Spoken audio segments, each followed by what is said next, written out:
9 de janeiro de 2022, nessa data, precisamente há 200 anos, um garoto de 23 anos dizia para o mundo que ele ficaria no Brasil, ficaria de qualquer jeito no Brasil, apesar das pressões de sua terra natal, de Portugal, das cortes de Portugal. Renata, Sebastião, bem-vindos, bem-vindos. E a gente vai falar sobre isso hoje.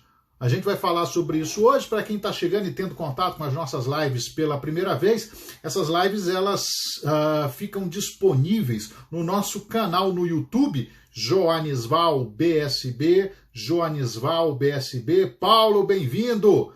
Quer dizer que conseguiu chegar, conseguiu. O Paulo estava viajando, mas pelo visto deu tudo certo. Muito bom tê-lo aqui, meu caro Paulo. Lucas, também muito bem-vindos.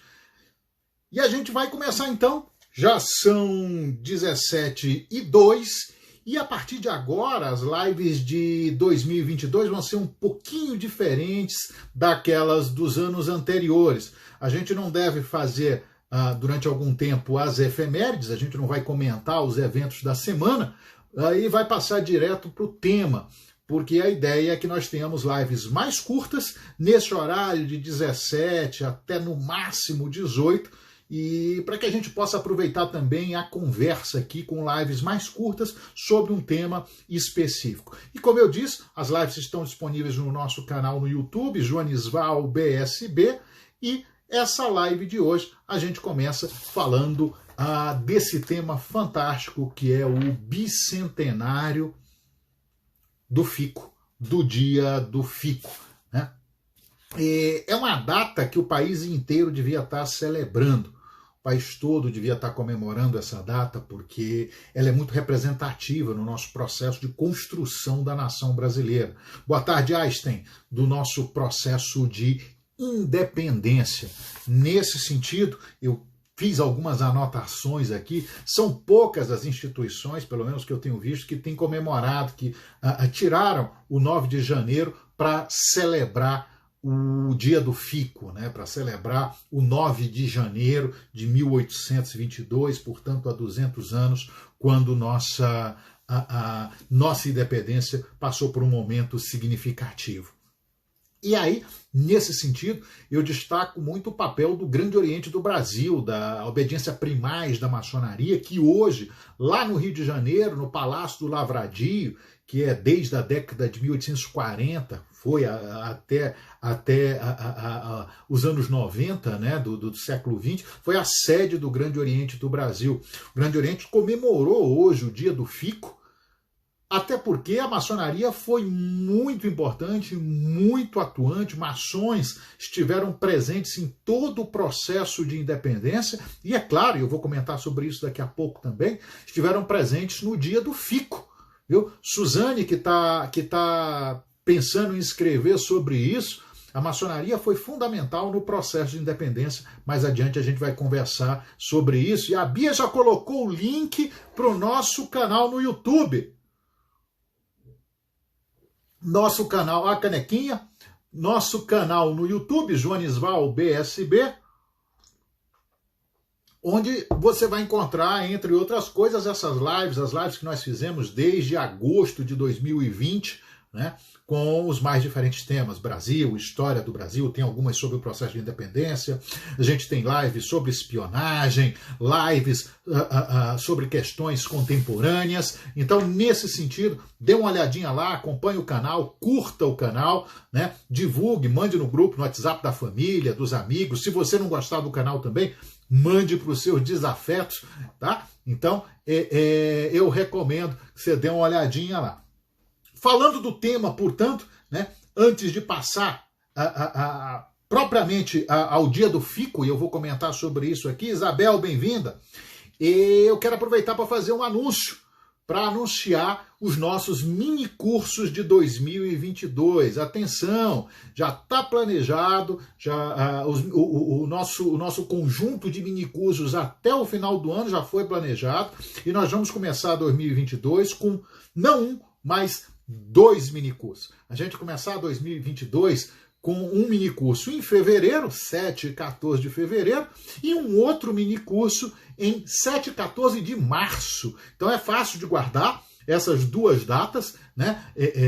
Essas datas, né, dos minicursos, 7 e 14 de fevereiro e de março, quando nós teremos 2 minicursos. Tá? Então, boa tarde, Silvânia, desculpe, boa tarde. Então, nós vamos dizer agora, você está querendo saber quais são os temas dos nossos 2 minicursos que abrem o ano em fevereiro e março. Em fevereiro, a gente vai tratar nos dias 7 e 14 de fevereiro, são 2 segundas-feiras, a gente vai tratar de Rússia. Vai ser um minicurso voltado à Rússia. O nome desse minicurso é Rússia, o Indomável Urso. E a gente vai ter uma visão geral de história, de geopolítica da Rússia, vai falar de alguns casos muito interessantes e vai tentar entender um pouco mais esse país. A Bia já colocou aqui as informações e o link que está aí na bio. A Bia colocou e o link está aí na bio do meu perfil do Instagram, né? É só clicar na bio que você acessa o formulário de inscrição para o minicurso. Então, Rússia, o Indomável Urso, a gente vai falar disso em fevereiro de 2022. Esse é o curso que abre o ano, afinal de contas, é um tema atualíssimo e a gente tem que conhecer um pouco mais desse fantástico e fascinante país, com esse povo maravilhoso, maior país do mundo, né, em extensão territorial. O segundo minicurso, nesse pacote, o segundo minicurso é sobre o Brasil. A gente vai falar dessa vez, bem-vindo, Tiago! Estou falando dos nossos 2 minicursos, que nós já abrimos o ano com eles em fevereiro e março. O segundo minicurso é sobre o Brasil e a gente vai falar da fundação do Brasil. Nós teremos ao longo de 2022 vários minicursos sobre o Brasil, com essa pegada da fundação do Brasil. E esse primeiro minicurso, esse que vai ser nos dias 7 e 14 de março, esse segundo minicurso vai ser sobre o processo de independência. Então, primeiro minicurso, 7 e 14 de fevereiro, Rússia, o Indomável Urso, e o segundo minicurso sobre Brasil,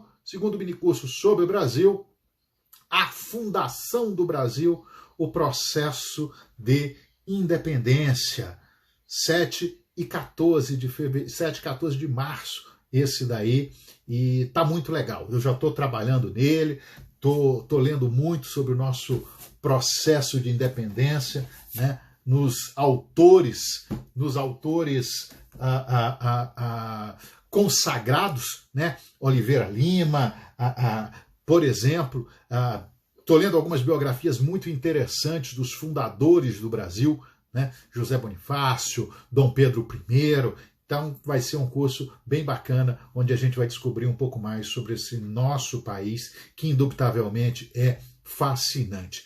E já que a gente está falando da fundação do Brasil, já que a gente está falando dos fundadores do Brasil, a gente vai falar então, a partir de agora, do Dia do Fico, do bicentenário, do nosso processo de independência. Por que esse tema é importante?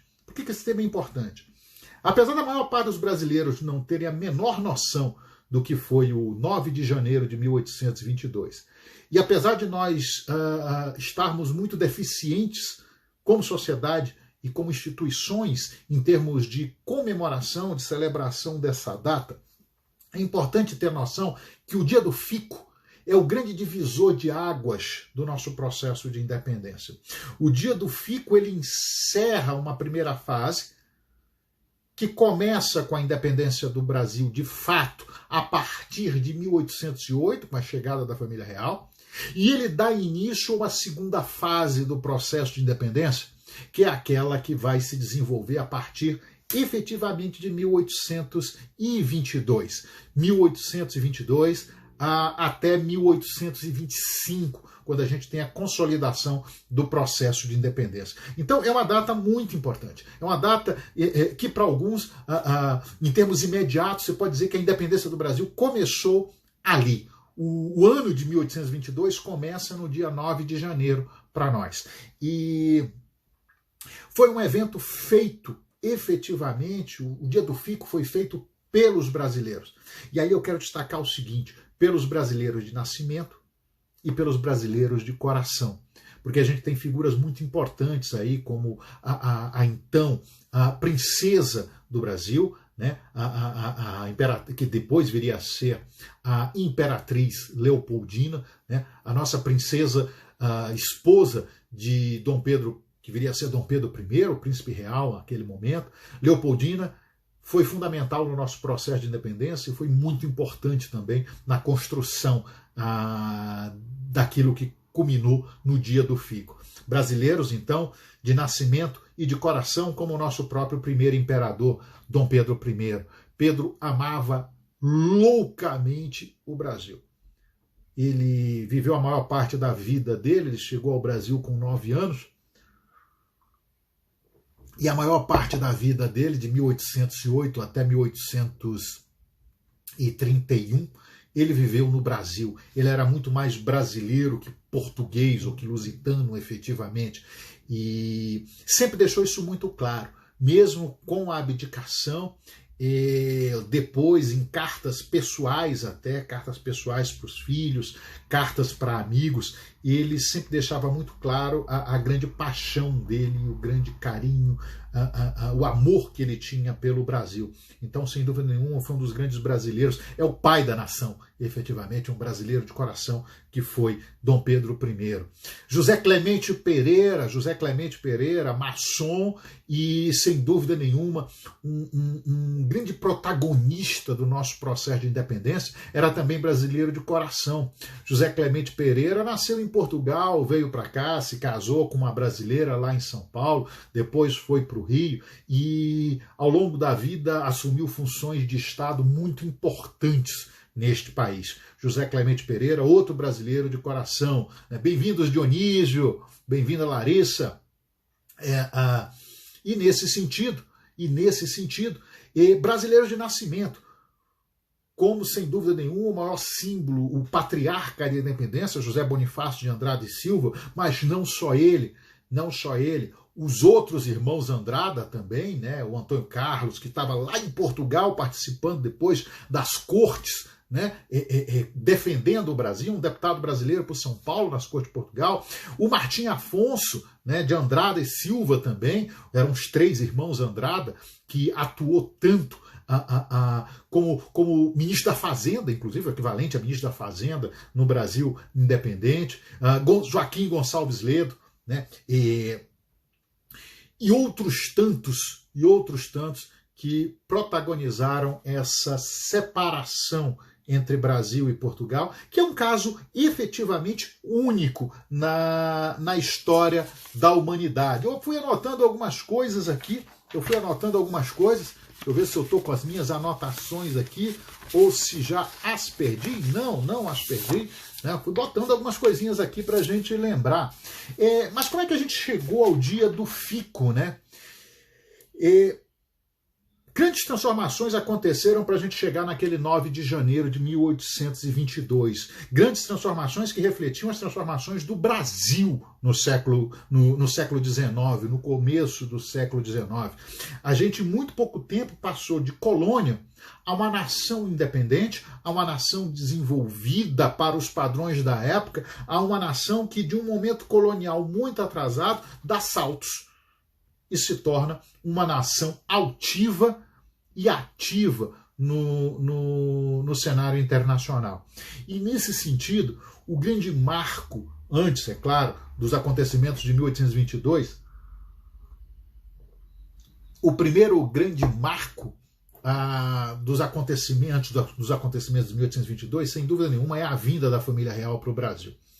Eu não vou entrar em maiores detalhes sobre isso, aconteceu no final de 1807, chegaram aqui no início de 1808, até porque no nosso minicurso de março, a fundação do Brasil, o processo de independência, aí sim a gente vai entrar nos detalhes da vinda da família real portuguesa para o Brasil em 1808. Mas naquele momento, 1808, 1807, a gente vivia o quê? A Europa convulsionada pelas guerras napoleônicas. O Corso, o imperador Napoleão, havia varrido uma parte importante do continente europeu, levando os princípios ideais da Revolução Francesa e do momento pós-revolucionário, sobretudo as ideias liberais no continente, que entraram em conflito, entraram em atrito e conflito com as ideias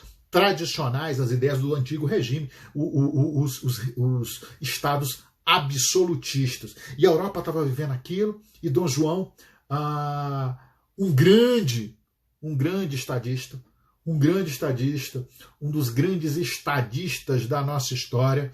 Bem-vindo, Rodrigo, bem-vindo, Cláudio. Dom João precisa ter a sua imagem recuperada. Nós temos um hábito muito ruim de não dar a devida atenção aos nossos antepassados, aos nossos heróis do passado, aquelas pessoas que mudaram, fizeram muito e mudaram a história desse país. E Dom João VI, sem dúvida nenhuma, precisa ser revisitado, precisa ser reconhecido por tudo que ele fez como um grande estadista. O único homem, nas palavras do próprio Napoleão, o rei que conseguiu enganar Napoleão. Bom, Dom João vem para cá, repito, não vou entrar em maiores detalhes sobre isso, porque a gente vai falar disso no nosso minicurso nos dias 7 e 14 de março, a fundação do Brasil, o processo de independência, a gente vai detalhar isso lá, mas Dom João vem e ele traz a corte portuguesa para o Brasil. Isso já tinha sido planejado, já tinha, há décadas tinha sido planejado essa vinda dele da corte para o Brasil, numa situação que se tornasse perigosa em Portugal.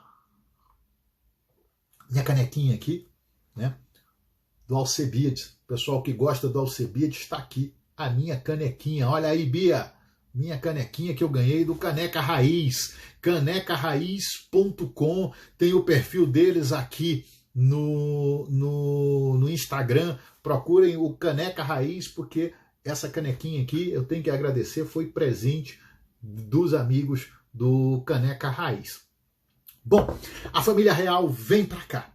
A família real vem para cá e começa a independência de fato do Brasil. O Brasil começa a se tornar independente ali, porque Dom João vem e traz as instituições portuguesas e o Rio de Janeiro passa a ser a sede do reino, né? O Rio de Janeiro passa a ser a sede do reino e esse processo se consolida com instituições, com mudanças muito significativas nessa cidade e no país como um todo, no conjunto de províncias. Essas mudanças, elas são confirmadas. Gostou da caneca, né, Bia? Gostou da caneca do Alcebiades aqui, né? Com as redes sociais e os canais do Joanisval nas redes sociais. Essa efetivação do processo de independência, ela tem outro marco importante em 1815. O que acontece em 16 de dezembro de 1815? A gente não sabe disso, a gente não estuda isso na escola. O Brasil vira reino. O Brasil deixa de ser efetivamente, até formalmente, uma possessão colonial de Portugal, né? Deixa de ser colônia, mas até a ideia de colônia ela praticamente desaparece com a vinda da família real e o país passa a ser um reino.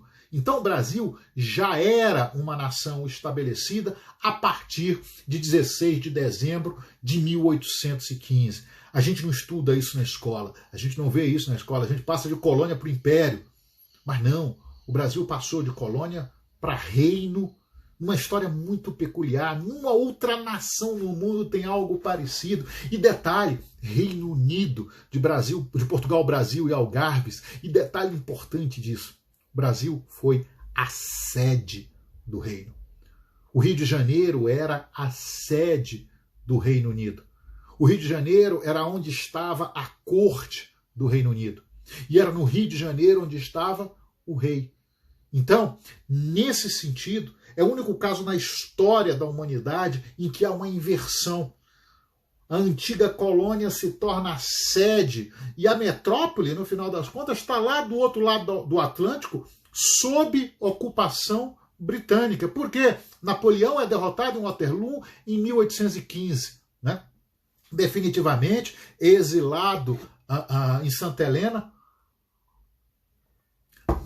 E Portugal, que foi muito importante no processo de derrota de Napoleão, porque a guerra na Península Ibérica teve influência significativa nesse processo de enfraquecimento de Napoleão.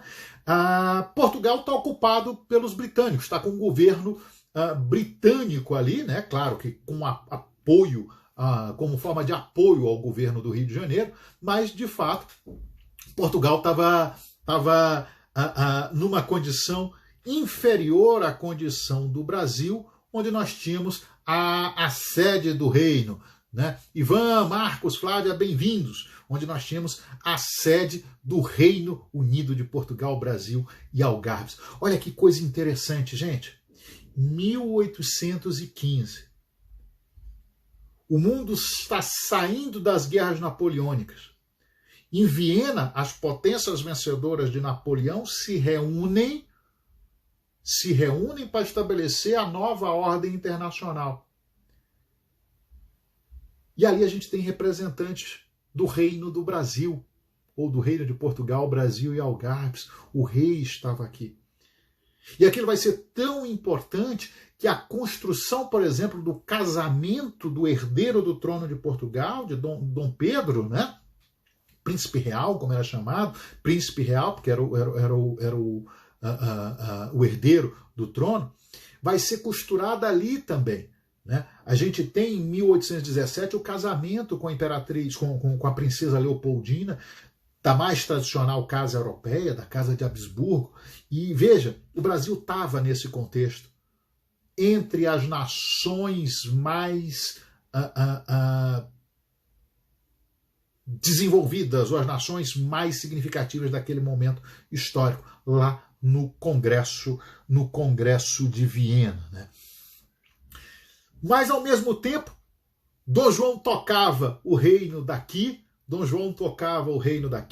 o Brasil tinha várias províncias, como a gente sabe, e essas províncias, elas eram tributárias, elas se relacionavam muito mais com o Rio de Janeiro, elas pagavam os impostos para o Rio de Janeiro e não mais para Lisboa.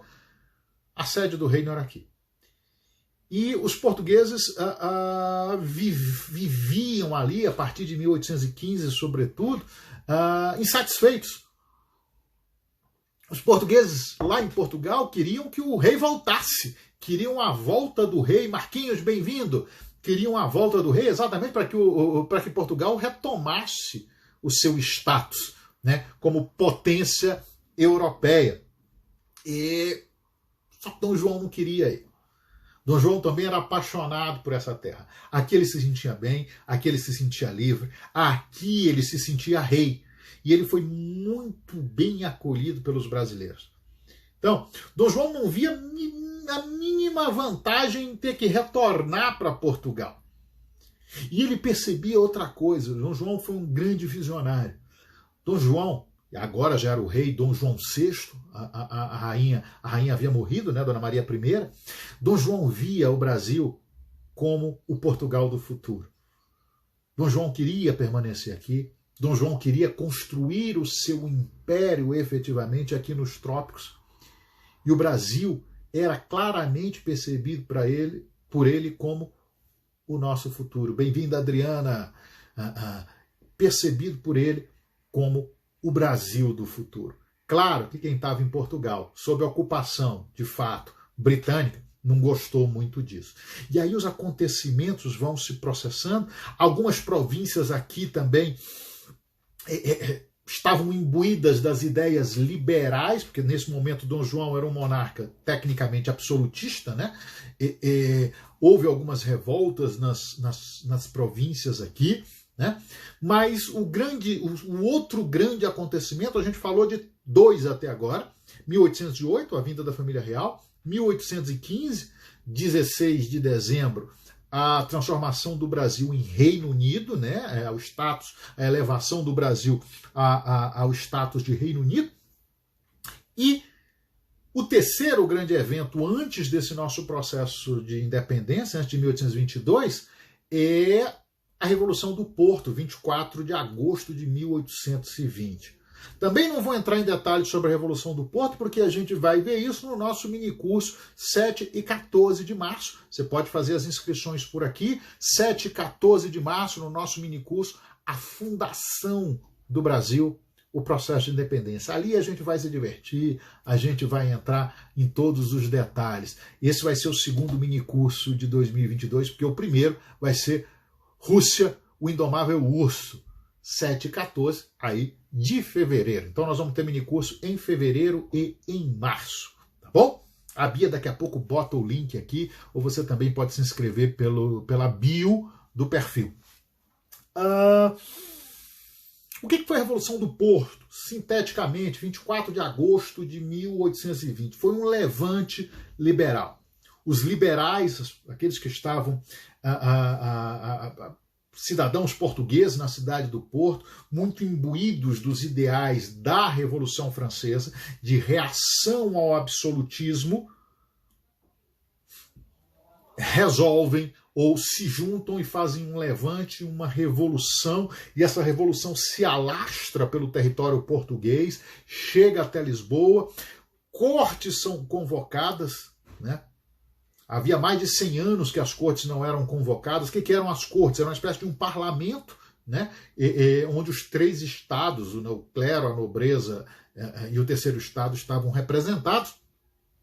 E que, no final das contas, as cortes de Portugal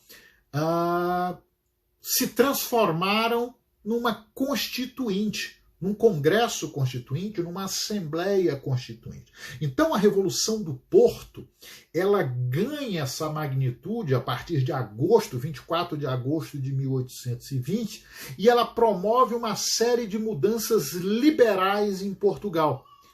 O que para Portugal era muito bom, o que para os domínios portugueses poderia ser muito bom, mas para Dom João, efetivamente, era colocar Dom João diante de uma nova realidade e de um modelo liberal constitucional que os portugueses exigiam para que se continuasse no reino.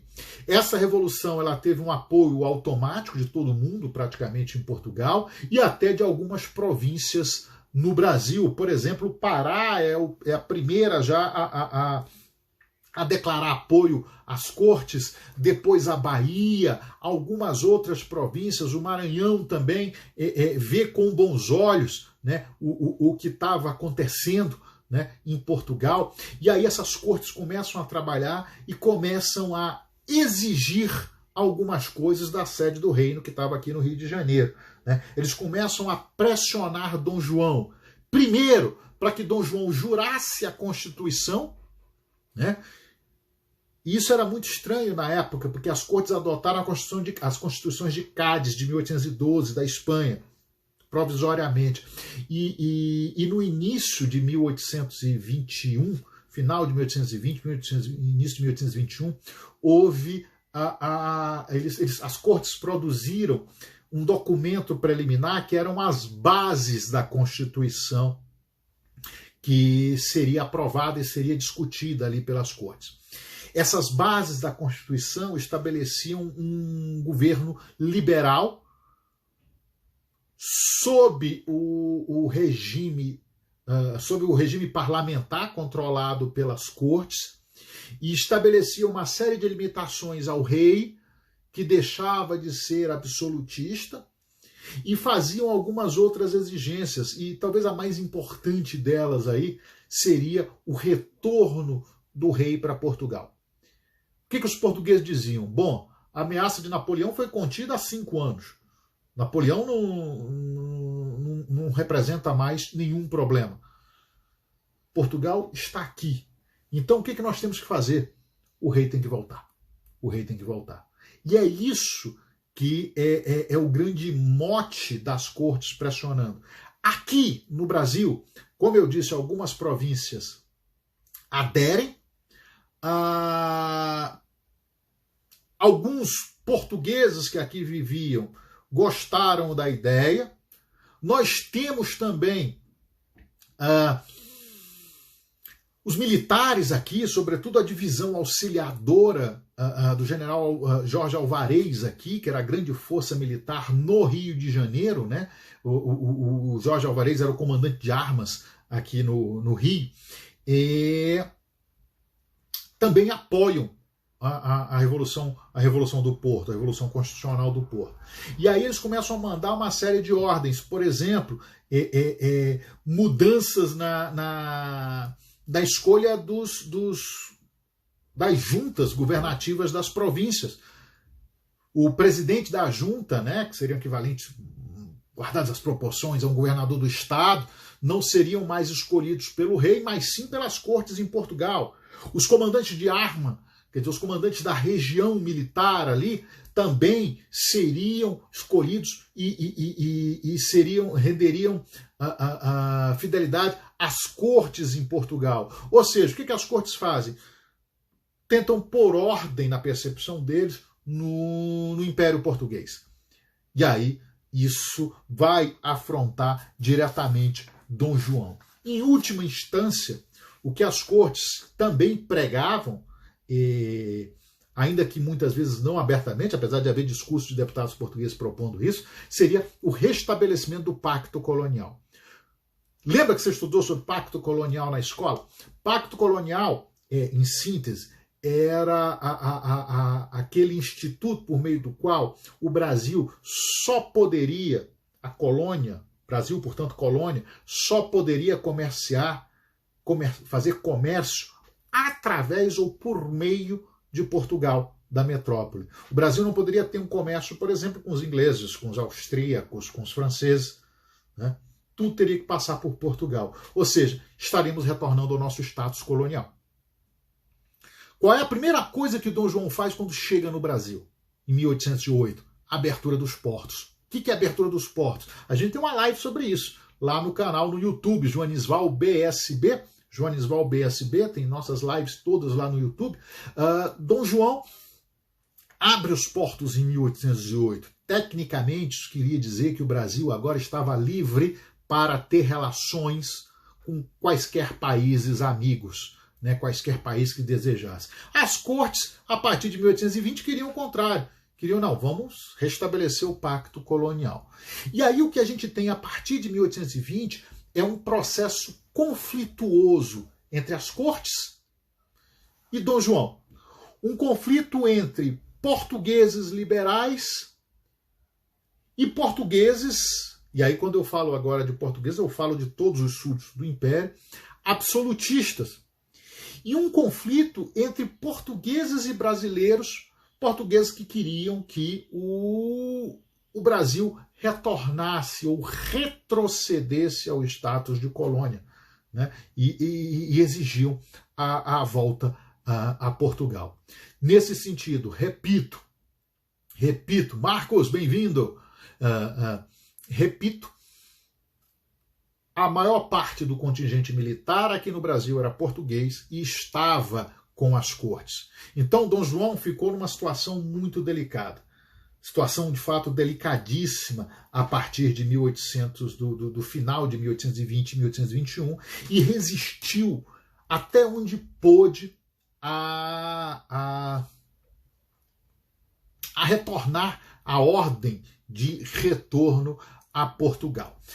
Como eu disse, as províncias começavam a aderir às cortes de Lisboa. No dia 1º de janeiro, por exemplo, é o Pará, né, que adere. E aí isso é perigoso, porque o Brasil não era um país unificado efetivamente. Então eu tenho ali o Pará que começa a falar direto com Lisboa e não com o Rio de Janeiro. Eu tenho o Maranhão que começa a dar atenção a Lisboa e não ao Rio de Janeiro. Eu tenho o Pernambuco que havia passado por um levante, né, a Revolução de 1817, separatista, republicano, que vê uma possibilidade aí de um processo de secessão. A Bahia que acaba tendendo, em parte, até porque tinha um contingente militar importante ali, tendendo às cortes de Portugal.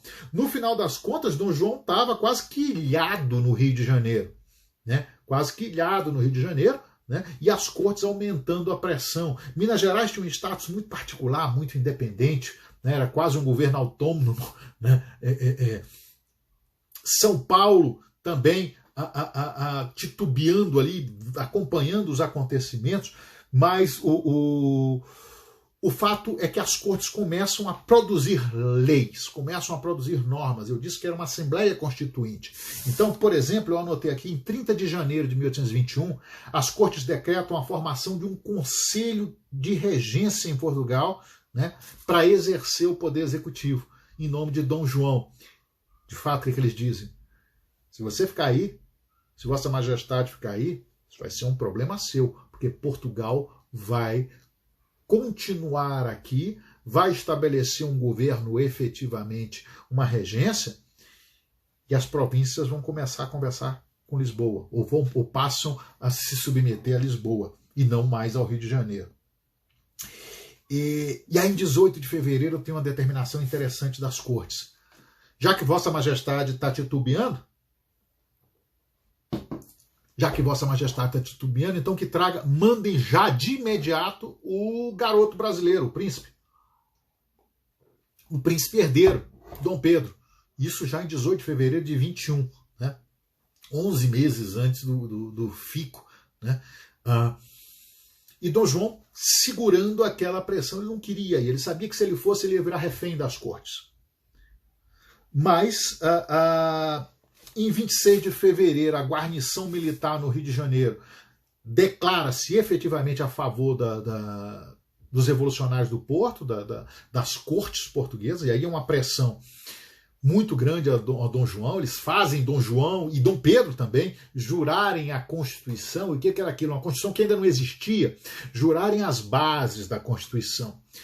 E Dom Pedro apoia isso. Dom Pedro, diga-se de passagem, apoia isso porque ele tinha um espírito liberal muito forte, né? 20 de abril, pressão está grande, Dom João convoca a deputados, chama uma reunião para que sejam mandados deputados brasileiros às cortes em Portugal. Era uma proporção de 130 representantes de Portugal e 70 deputados das províncias do Brasil, mais ou menos. Nunca a gente teve esse número. No final das contas, foram cerca de 30 brasileiros como deputados nas cortes. Repito, uma Assembleia Constituinte. Mas o Brasil manda representantes. Aí vai, por exemplo, o Antônio Carlos de Andrade e Silva, representante de São Paulo, irmão de José Bonifácio. O Custódio Ledo, irmão de Gonçalves Ledo, lá também representando o Rio de Janeiro, Custódio Gonçalves Ledo, que era irmão do Joaquim Gonçalves Ledo, né? A pressão aumenta e aí Dom João tem que ceder. Abril de 1821, Dom João cede e tem que voltar para Portugal. Ele vai com uma dor no coração imensa, porque ele não queria de jeito nenhum voltar para Portugal. Ele sabia que lá ele ia deixar de ser rei, efetivamente. Ele ia ser refém, ele ia ser quase que um prisioneiro das cortes. Mas ele vai assim mesmo. Só que Dom João, na genialidade daquele estadista, ele faz uma jogada de mestre. Ele diz, eu vou, mas eu vou deixar aqui o que eu tenho de mais importante. Eu vou deixar Pedro, meu filho, meu herdeiro, príncipe real, vou deixar Pedro como regente do reino do Brasil, Reino Unido, Reino de Portugal, Reino do Brasil e o Algarves, né? O regente do Portugal do futuro tem que ser o meu filho, porque é assim que eu vejo o Portugal do futuro, eu vejo no Brasil. O Paulo está comentando aqui muita história, infelizmente, pouco conhecida. É verdade, Paulo, a gente não conhece esses fatos. A nossa história é fascinante. A história do Brasil ela é muito fascinante. A história do Brasil ela é muito peculiar. Veja, esse momento de Dom João ter essa sacada. Eu não tenho jeito, eu tenho que ir. Mas Pedro fica. Pedro fica. E sim, os portugueses, sem dúvida nenhuma, conhecem melhor a nossa história. conhecem melhor a nossa história. Esse é um problema. Bem-vindo, Renato. Esse é um problema, nós não conhecemos a nossa história. A gente vai falar um pouco disso, Paulo. Mais tarde, às 20 horas, a gente tem outra live. Né? Acho que quem está nos acompanhando sabe disso. Às 20 horas a gente tem outra live, dessa vez não aqui pelo Instagram, mas pelo canal do deputado Luiz Felipe de Orleans e Bragança. A gente vai fazer uma live, o Luiz Felipe, o Tom Martins, que é um filósofo, um advogado de São Paulo, e a gente vai fazer uma live sobre independência e brasilidade. Hoje, às 20 horas, pelo canal do Luiz Felipe de Orleans e Bragança, no YouTube. É Luiz Felipe BR, né, no YouTube. Só procurar Luiz Felipe de Orleans e Bragança. A gente coloca o link aqui depois também. E tem um link aí dos meus stories. Vai ser uma live onde a gente vai falar um pouco disso, né, de brasilidade e independência. Então não perca às 20 horas hoje. Dom João, 25 de abril, 26 de 1821, volta para Portugal e dá uma volta nas cortes, no final das contas, deixando aqui o príncipe regente, né? Dom Pedro, príncipe real, fica aqui com a princesa Leopoldina, né? E Dom João parte com a família para Portugal. E ele vai muito triste. E ele faz aniversário no trajeto, né? O aniversário de Dom João é 3 de maio, e no dia 3 de julho, a esquadra portuguesa levando Dom João chega no Tejo. E aí Dom João tem consciência absoluta da situação crítica em que ele tinha se metido, porque ele é praticamente feito prisioneiro das cortes, né? E os portugueses, quando descobrem que ele não trouxe Dom Pedro, ficam enfurecidos. E aí Dom João ele é praticamente colocado como prisioneiro, as ordens que ele tinha dado, as comendas durante o trajeto são canceladas pelas cortes, né? E Dom João vai viver ali para o resto da sua vida, que não dura muito, ele morre em 26. 26 é um ano muito triste para Dom Pedro I, né? Dom João vai falecer em 1826, dali de 21 a 26 ele vai viver praticamente como um prisioneiro das cortes, e ele fica muito triste, porque ele queria ter ficado aqui. Aqui ele era realmente, efetivamente rei e era amado pelo povo, né? E as cortes ficam enfurecidas, sabendo que o príncipe herdeiro está no Brasil. E aí começam a emitir normas, começam a emitir leis, no sentido, decretos, para que o príncipe voltasse e para que o Brasil voltasse também à condição de colônia. Aqui no Brasil, os brasileiros reagem, eu já estou no segundo semestre de 1821, né? A maçonaria fica muito ativa. Por que a maçonaria? Nessa época nós não tínhamos partidos no Brasil. Nós não tínhamos partidos políticos. Então a maçonaria, para alguns autores é um protopartido, né, que aqui no Brasil se articula muito. As primeiras lojas maçônicas, a gente tem uma live sobre isso também, isso vai ser tratado no nosso minicurso de março, né? As primeiras lojas maçônicas se estabelecem no início do século XIX e passa a ser um grande local de reunião da elite, da intelectualidade brasileira para discutir os problemas nacionais. As lojas maçônicas, bem-vindo, Marco! As lojas maçônicas são fundamentais, e nesse momento os maçons decidem, repito, era elite militar, você tinha muitos militares, você tinha profissionais liberais, você tinha servidores públicos, você tinha clérigos, né? Ali se decide que o caminho vai ter que ser mesmo, no final das contas, no sentido de uma ruptura com Portugal. E à medida que as cortes vão pressionando de lá, daqui a gente reage. Por exemplo, começam a circular panfletos pregando a necessidade de manutenção do príncipe regente no Brasil, né? E a não obediência a essas imposições da corte, né? Eu cito, por exemplo, que a partir em 15 de setembro de 1821, eu anotei aqui, é fundado o Revérbero Constitucional Fluminense, né? Era um periódico político redigido pelo jornalista, pelo grande Joaquim Gonçalves Ledo, maçom, uma das figuras, um dos pais fundadores do Brasil. Gonçalves Ledo, junto com o cônego Januário da Cunha Barbosa, também maçom, sacerdote maçom também, né?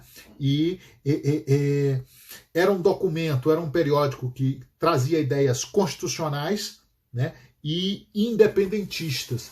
E ele circula de setembro de 1821 até outubro, 8 de outubro de 1822. Né? Com isso, minha gente, com isso, continuam as pressões, né? As pressões para que Dom Pedro retorne. E aí acontece uma situação interessantíssima.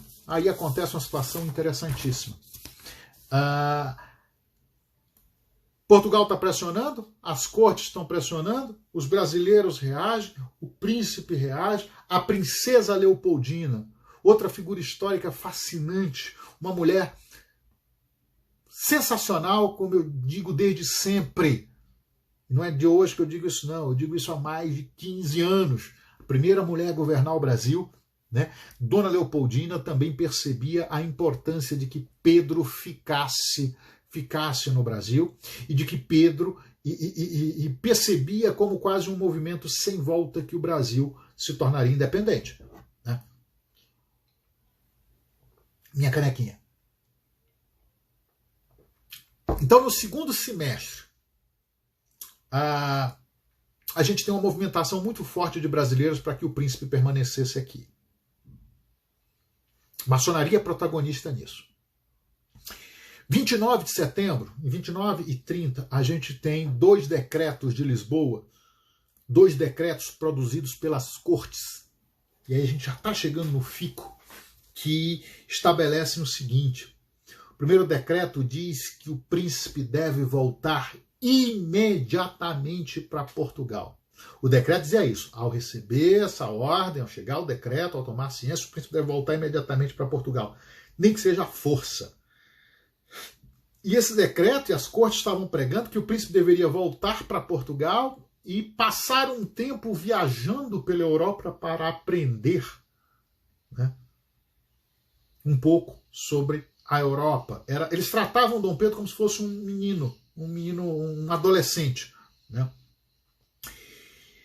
E também um decreto que começou a ser discutido a partir do início de outubro de 1821, era um decreto que só foi entrar em vigor no início de 2022, que estabelecia a extinção dos tribunais no Brasil.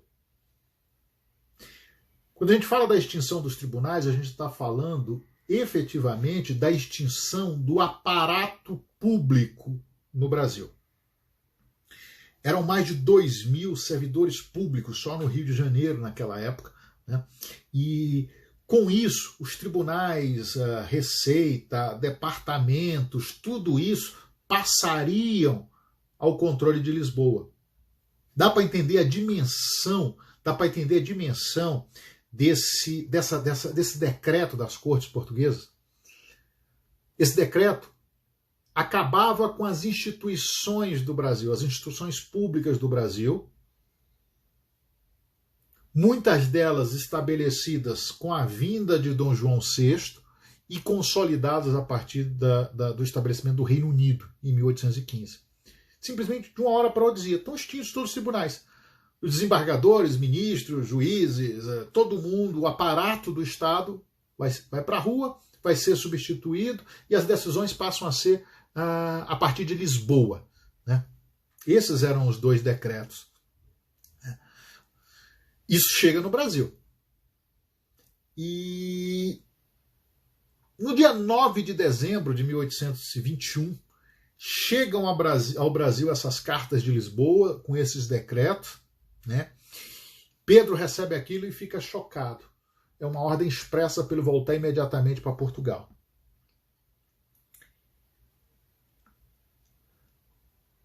Ele sabia que aquilo seria problemático. E ele sabia que o pai, ele trocava correspondência muito com Dom João VI, a correspondência a comunicação epistolar por meio de cartas em Dom João VI e Dom Pedro era muito efetiva. Ele sabia que o pai estava prisioneiro das cortes de Lisboa. Ele recebe aquilo e, num primeiro momento, ele resolve acatar as ordens de Lisboa. E ele começa a pensar em voltar para Portugal. Aí entra Leopoldina na história e diz, não, Pedro, pera, eu não vou, inclusive porque eu estou grávida. Leopoldina estava grávida naquele momento. Ela disse, eu não vou porque eu estou grávida, eu não vou me meter no navio agora, não vamos fazer isso. Ela chega para lá nele e diz, segura. E aí o que Pedro faz? Também, talvez, isso seja uma herança do seu pai, ele joga. Ele diz o seguinte, vou consultar os brasileiros. Vou consultar os brasileiros se os brasileiros querem que efetivamente eu retorne para Lisboa. Eu estou no Brasil, eu sou brasileiro, no final das contas, né? Ele se julgava muito mais brasileiro que português. Então, e aí ele faz uma consulta, ele estimula essa consulta às várias províncias. E a medida da corte era efetivamente, a corte tinha por objetivo humilhar o Brasil e acabar com o status de nação do Brasil. É muito interessante, Oliveira Lima, ele escreve sobre isso, e nesse livro aqui, Oliveira Lima foi um dos grandes pensadores do século XX, final do século XIX, início do século XX no Brasil. E, entre outras coisas, esse livro, Movimento de Independência, que é publicado pela Fundação Alexandre Gusmão, né, do Estado brasileiro, é uma coleção muito boa, né, sobre o bicentenário da independência. Esses livros você consegue, inclusive, baixar gratuitamente na página da Fundação Alexandre Gusmão. Ele faz o seguinte comentário sobre essa situação em que Dom Pedro estava envolvido. Oliveira Lima diz o seguinte, a partida do príncipe real implicava certamente a separação com independência da seção americana da monarquia. Ou seja, se o príncipe fosse, estava muito claro que o Brasil ia se separar. Sua permanência, a permanência de Dom Pedro aqui, ainda poderia determinar o prolongamento da união do Reino Unido, né, através do Atlântico, com a condição de consolidar-se a unidade brasileira que fraquejava no processo de fusão e ameaçava dissolver-se irremediavelmente da fragmentação, só podendo aproveitar-se o ideal republicano, né? E o que Oliveira Lima está dizendo? Está traçando um cenário muito claro. Está dizendo o seguinte, o cenário é esse, as cortes querem que Dom Pedro volte para Portugal. Se Dom Pedro voltar, o que vai acontecer? O Brasil vai se separar de Portugal.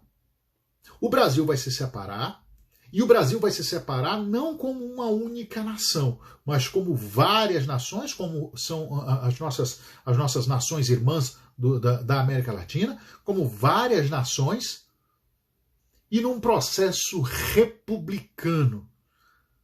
Esse era o cenário. Se Dom Pedro fica, nós conseguiremos manter a unidade nacional e consolidar o reino do Brasil.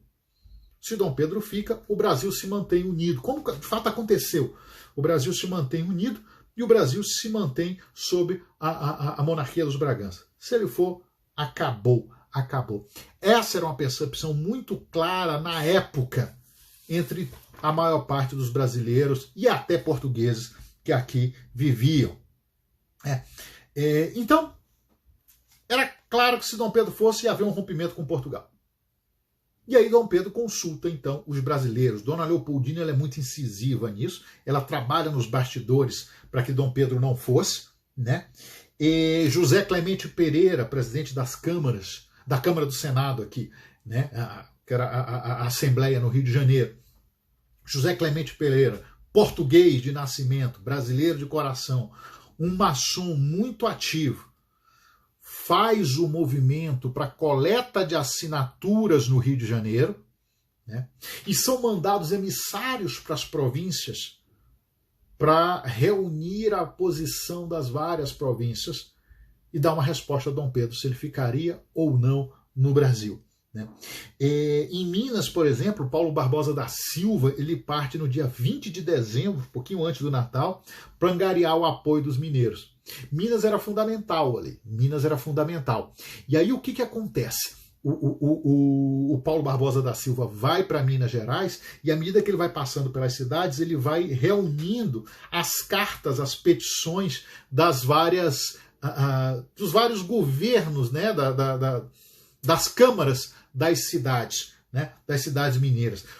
Minas Gerais mesmo, a sede da província, do governo da província, não estava muito, ainda estava titubeando. Mas as cidades, foi quase que uma onda que o Paulo Barbosa da Silva levou a Minas Gerais, reunindo essas petições. E para São Paulo, no dia 22 de dezembro, 3 dias antes do Natal, mas a coisa era desesperadora, o Pedro Dias Paes Leme vai para São Paulo para conversar com os paulistas e pedir a adesão dos paulistas à permanência do príncipe aqui. Ele vai para São Paulo, ele encontra com Zé Bonifácio, que estava muito doente, estava doente na época, né? Mas Bonifácio não está nem aí, ele sai no meio da noite, vai conversar com as lideranças paulistas e aí redige ele, José Bonifácio, um documento, uma petição para Dom Pedro, né?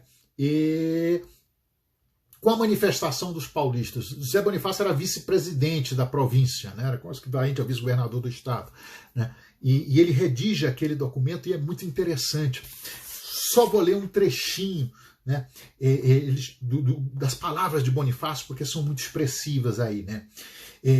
Toda a vibração do discurso de Bonifácio, maçom também, né, apaixonado pelo Brasil, um homem sensacional, e se queixando contra as cortes de Portugal, né? Ele se queixava que as cortes elas queriam desunir o Brasil, olha, agora nas palavras dele, pelo deslumbrado e indecoroso decreto de 29 de setembro, e arrancar ao Brasil o pai, quer dizer, Dom Pedro, né? Depois de terem esbulhado o Brasil do benéfico fundador deste reino. No texto de Bonifácio, diz assim, ó, eles estão querendo tirar agora Dom Pedro, depois de já terem levado aquele que fundou o Brasil, que foi Dom João VI. E aí, o Bonifácio é muito claro, e ele deixa essa mensagem para Dom Pedro. Ele diz para o príncipe que se o príncipe, Dom Pedro, obedecesse aos desorganizadores, Dom Pedro perderia para o mundo a dignidade de homem e de príncipe, e responderia perante o céu do rio de sangue que de certo vai correr pelo Brasil com a sua ausência. Zé Bonifácio é incisivo e ele diz, vai correr um rio de sangue pelo Brasil se Vossa Alteza deixar o Brasil. Essa carta é mandada pelo meio do Paes Leme para Dom Pedro, ela chega no final de dezembro, logo assim, últimos dias de dezembro. Dom Pedro lê aquilo, vê a importância daquilo, e aí o que ele faz? Ele vaza aquela carta no Rio de Janeiro, a carta dos paulistas. Ele manda circular secretamente, né, como se aquilo fosse um segredo, a carta que ele havia recebido, ele manda circular aquela carta no Rio de Janeiro. Isso no iniciozinho de 2022, nos primeiros dias de 1822, ele circula aquela carta, né? E aí aquela carta também dizia que o Bonifácio ia à frente de uma delegação paulista levar pessoalmente a carta que ele já mandava antes, ele ia pedir ao imperador, ao príncipe que não retornasse a Portugal. E aí é que tem um momento, a gente chega, portanto, ao momento memorável do 9 de janeiro de 1822. Luiz Gonzaga, um abraço. Abraço, meu irmão. O Barão está comentando aqui, o Bonifácio sábio, sabia antever, né, aqui a violência da Revolução Francesa. Sem dúvida, Barão, O Bonifácio ele chega à França, salvo engano, em 1790, no ano seguinte da Revolução Francesa. Então ele viu todo, inclusive, o período do terror da Revolução Francesa, e ele não queria aquilo de jeito nenhum para o Brasil. Bonifácio tinha pavor daquilo que poderia acontecer no Brasil, né? E por isso esse fervor na petição a Dom Pedro. Bom, chegamos então ao 9 de janeiro de 1822. O que acontece ali, naquele momento? Antes disso, vou lembrar para vocês que essa live, até quarta-feira, ela vai estar no nosso canal, no YouTube, Joanisval BSB. Eu lembro para vocês 2 mini cursos que nós já temos marcados para começar 2022. Um mini curso em fevereiro e um mini curso em março, completamente online. Completamente online, vão ser 2 aulas em cada mini curso, que a gente começa 7 e 14 de fevereiro, e 7 e 14 de março, são segundas-feiras, né? Fevereiro e março são iguais os dias da semana, né? 7 e 14 de março, o segundo minicurso. O primeiro minicurso, 7 e 14 de fevereiro, é sobre Rússia. Rússia, o indomável urso. A gente vai conversar. Eu me dedico a estudar a Rússia há alguns anos, né? E a gente vai conversar um pouco sobre esse país fascinante que é a Rússia. Então, primeiro curso, Rússia, o indomável urso,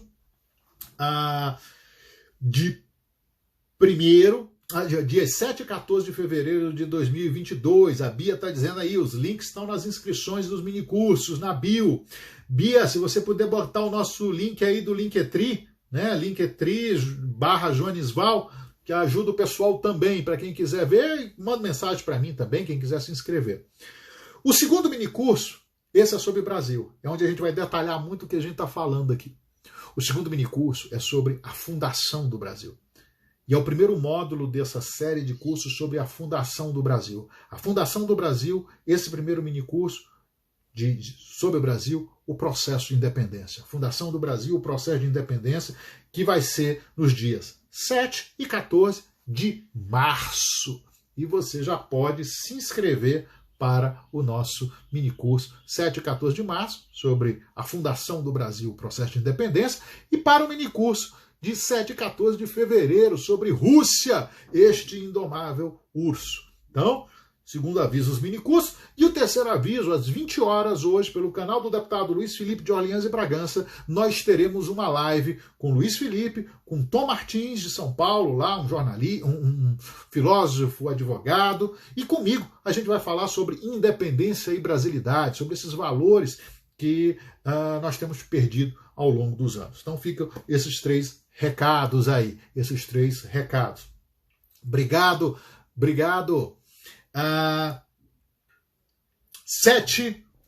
9 de janeiro de 1822.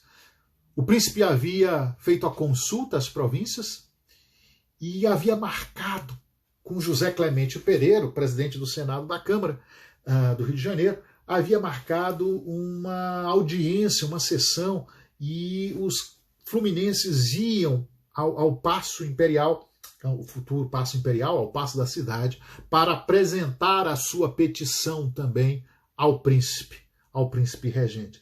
E assim acontece. E no Rio de Janeiro é feita uma grande mobilização. Em pouquíssimo tempo eles coletam 8.000 assinaturas. Então, quando se diz assim, foi um movimento feito só pela elite, não. Eles conseguiram angariar 8.000 assinaturas de comerciantes, de portugueses também, brasileiros em geral, mas comerciantes, militares, até militares, profissionais liberais, servidores públicos. Eles reuniram aquele pessoal todo, né? Obrigado, Zé Antônio, obrigado. Meu irmão Zé Antônio de Varginha, Minas Gerais, importantíssimo, como sempre. Eles conseguiram reunir 8.000 assinaturas e levaram a Dom Pedro. É quase uma procissão que sai da igreja. Lá no centro do Rio, esqueci o nome da igreja, sai da igreja a procissão, com representantes da Câmara, do Senado da Câmara, da legislatura que estavam saindo, aqueles que estavam entrando. O pessoal vai a Dom Pedro, tendo José Clemente Pereira à frente deste grupo, né? Petições também angariadas pelos maçons, está indo lá Gonçalves Ledo, está indo o Cônego Januária também, e Gonçalves Ledo entrega a Dom Pedro uma petição, um documento elaborado pelo Frei Francisco de Santa Teresa de Jesus Sampaio, né? Frei Francisco Sampaio, que era um sacerdote que elaborou um documento muito bonito pedindo a Dom Pedro que ficasse. Uma curiosidade, que eu ia deixar para contar essa curiosidade no nosso mini curso sobre a fundação do Brasil nos dias 7 e 14 de março, né? Já dá tempo, já dá para se inscrever. Eu ia contar essa curiosidade lá, mas vou contar aqui. Esse documento ele foi redigido sob forte influência da loja maçônica Comércio e Artes do Rio de Janeiro. Aí vamos dizer assim, que história é essa? Esse frei era o quê? Como é que um frei, um sacerdote redigiu o documento? Bom, o Frei Francisco de Santa Teresa de Jesus Sampaio, entre outras coisas, era um grande orador, era um grande intelectual, era uma figura de destaque no Brasil naquele momento, e era maçom e membro da loja Comércio e Artes. Não só membro da loja Comércio e Artes, mas uma das lideranças da loja Comércio e Artes. Ele era oficial da loja Comércio e Artes, ele era o orador da loja, isso é dado público, é informação pública, ele era o orador da loja maçônica Comércio e Artes no Rio de Janeiro. E ele redige essa petição que é entregue ao príncipe, dizendo que não há alternativa, ele tem que ficar no Brasil. Porque se ele for, ele vai deixar o Brasil separado de Portugal e em guerra.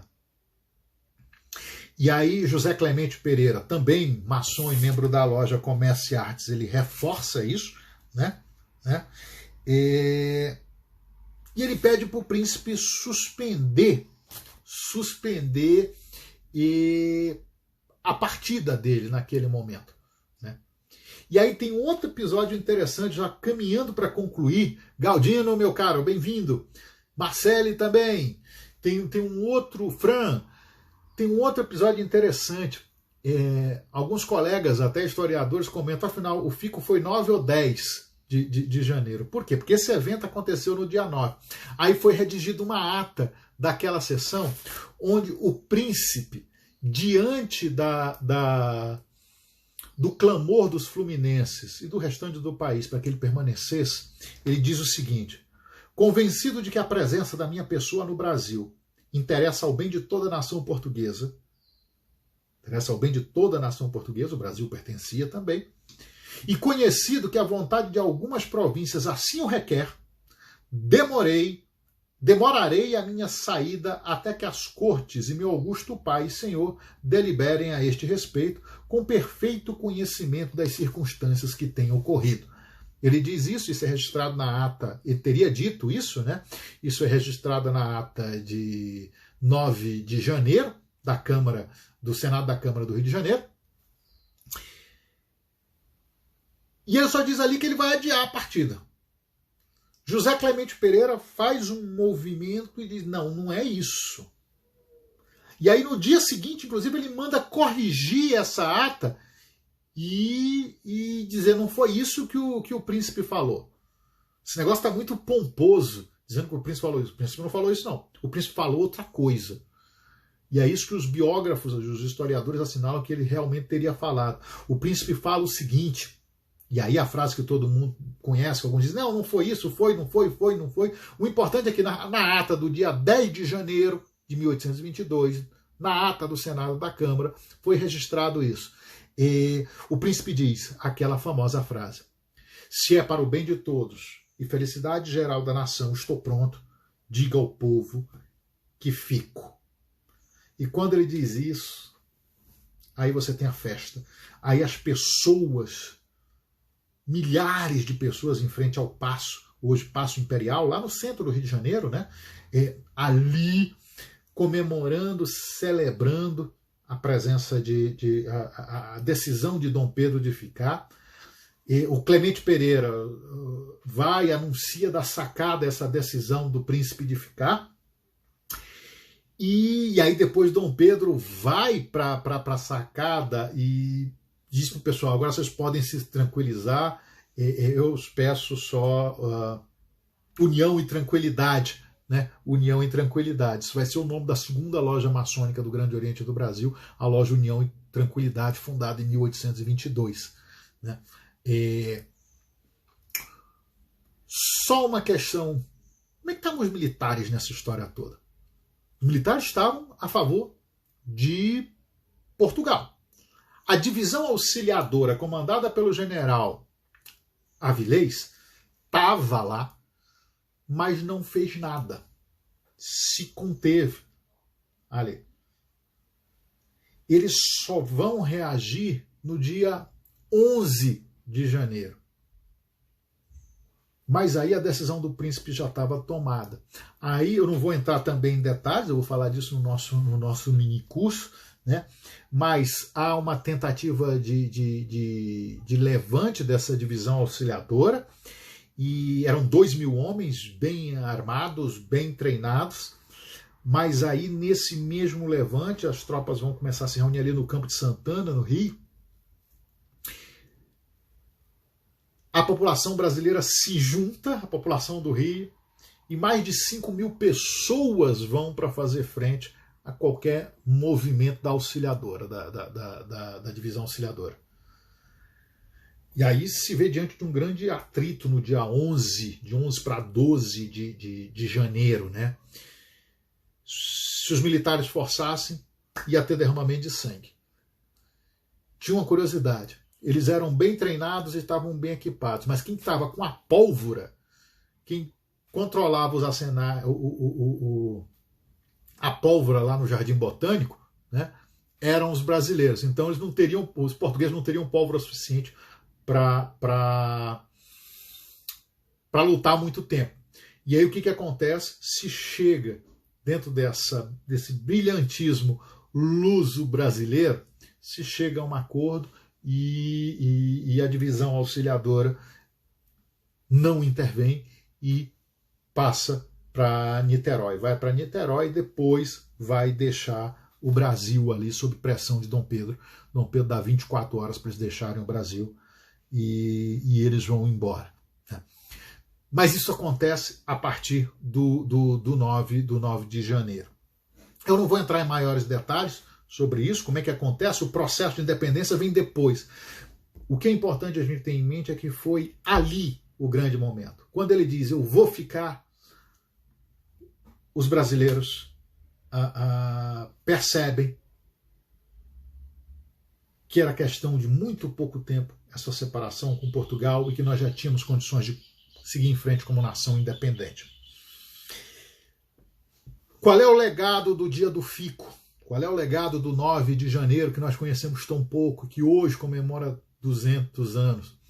Veja, quando Dom Pedro faz isso, ele tinha 23 anos de idade, é só para deixar um registro, tá? Ele tinha 23 anos de idade. É porque é a partir desse 9 de janeiro que é dado o pontapé da independência, e a todo vapor. Porque as cortes, é claro, vão reagir, vai vir decreto das cortes, o príncipe demite todo o gabinete português. Você tem o decreto do 13 de maio, aniversário de Dom João VI, inclusive, que determina que as decisões das cortes tinham que ser referendadas pelo príncipe regente. Então a coisa vai apertando até o 7 de setembro, até o grito do Ipiranga. Né? O gabinete passa a ser todo de ministros brasileiros, as cortes reagem, né? O príncipe resiste, né? Mas o grande legado disso tudo é que em alguns meses o Brasil se tornaria independente. Pelas mãos de Pedro, 23 anos, pelas mãos de Leopoldina, ela era um ano mais velha do que ele, pelas mãos de muitos portugueses e brasileiros patriotas. E é um episódio, sem dúvida nenhuma, que marca o começo das celebrações da nossa independência. E aí, para fechar, eu lembro que houve só efetivamente uma única baixa nesse processo, uma única morte nesse processo relacionado ao dia do fico. Lembra que eu falei que a divisão auxiliadora se levantou, se revoltou no dia 11 de janeiro de 1821? Bem-vindo, meu querido Alberto, Anderson, bem-vindo também. Bem-vindos.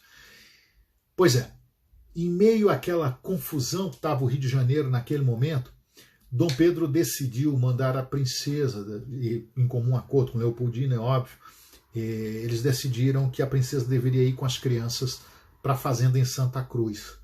Esse mês de janeiro, Rio de Janeiro chuvoso e tudo. Ela vai com a princesa, a primogênita, né, de Dom Pedro e Leopoldina, Maria da Glória, que viria a ser Maria II de Portugal.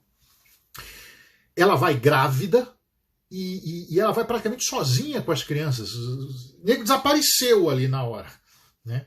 Nem aia, nem nego desapareceu. Ela vai sozinha, grávida, com Maria da Glória e com um bebezinho, o primeiro filho homem de Dom Pedro, João Carlos. E em razão disso, João Carlos, o bebê adoece e 10, 20 dias depois ele morre. E aquilo foi muito marcante para Leopoldina e para Dom Pedro. Aquilo foi muito marcante. Dom Pedro é uma figura que, como eu disse, Dom Pedro precisa ser revisto e conhecido mais dos brasileiros. Não havia nada no mundo que Dom Pedro amasse mais do que seus filhos. Ele era apaixonado pelos filhos, legítimos e bastardos. Falam, Dom Pedro teve 40 filhos, os registros são de 18, né? 9 legítimos, né? De Maria da Glória a princesa Maria Amélia, né? E ali naquela confusão ele perdeu seu filho, bebezinho, primogênito, né? Primeiro filho homem, né? E aquilo foi muito marcante. Pedro leva isso ele informa, ele comenta isso com Dom João, avô, né? Portanto, e ele acaba atribuindo muito às cortes, a essas ações das cortes e ao levante da divisão auxiliadora, aquela confusão toda, a morte do filho. Então, no final das contas, esse bebê, João Carlos, na minha opinião, o grande mártir do 9 de janeiro de 1822. Bom, com isso, a gente encerra essa nossa live. Estamos a 1h20 de live, né? Semana que vem a gente deve ter outra, né? No mesmo horário, às 17 horas, aqui no Bate-Canal. Eu ainda... Bom, vou deixar mais alguns minutos para perguntas. Se alguém tiver alguma pergunta, por favor, use aqui esse pontinho de interrogação, né? Que fica mais fácil, esse ponto de interrogação. E eu lembro que a gente vai falar muito mais sobre isso. Obrigado, pessoal. A gente vai falar muito mais sobre esse nosso processo de independência, sobre essa nossa história do Brasil, que é tão fascinante. A gente vai poder conversar sobre isso num grupo mais reservado, né? No nosso minicurso em 7 e 14 de março. Já dá para se inscrever, você já consegue se inscrever inclusive com desconto, né? 7 e 14 de março a gente tem o nosso mini curso, né? Sobre o processo de independência. E 7 e 14 de fevereiro a gente tem o nosso mini curso sobre Rússia, que eu chamo de o indomável urso. Então, não havendo perguntas, vamos lá. Sem perguntas, então, obrigado. Obrigado, Odila. Perdeu o fuso horário, né? Perdeu o início. Odila está lá no Texas. Eu devo subir essa live, se tudo der certo, Odila. Eu devo subir essa live para o nosso canal no YouTube. Joanisval BSB. Joanisval BSB. É só chegar no YouTube e digitar Joanisval BSB. Tudo junto. E eu devo subir nos próximos dias essa live. Então, se você perdeu, se você chegou depois e quer ver o comecinho, né, tá lá no nosso canal no YouTube. Tá bom? Então, obrigado. Nossos minicursos em fevereiro e março, as informações estão aí no bio, na bio do perfil. Às 20 horas tem uma outra live com Luiz Felipe de Orleans e Bragança e Tom Martins sobre independência e brasilidade. Tenham uma semana abençoada. Obrigado a todos pela atenção e a gente se vê na semana que... A gente se vê mais tarde, né? Ou na semana que vem. Obrigado, Marcos. Até a próxima. Fiquem com Deus e abraço. Que esse ano seja de muita paz, saúde, alegria, prosperidade, que nós possamos celebrar os 200 anos da independência do Brasil. Até a próxima. Fiquem com Deus.